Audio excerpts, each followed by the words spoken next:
Oke guys, melihat burung pelikan yang lagi makan guys. Nah, di sini tuh aku lari guys karena aku tuh melihat ada gerombolan burung gitu. Tuh lihat guys, burungnya banyak banget. Ternyata ini tuh burung pelikan yang lagi dikasih makan guys. Oh iya guys, sekarang ini aku lagi ada di kebun binatang Ragunan guys.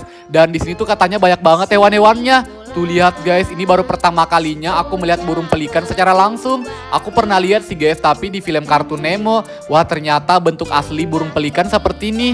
Nah, burung pelikan ini tuh unik banget guys karena ada kantung di bawah paruhnya. Nah, jadi kalau dia berhasil mendapat ikan, ikannya tuh bakal disimpan di kantung yang ada di bawah paruhnya. Unik banget kan guys? Nah, selanjutnya di sini tuh aku mau pergi melihat hewan-hewan lainnya guys.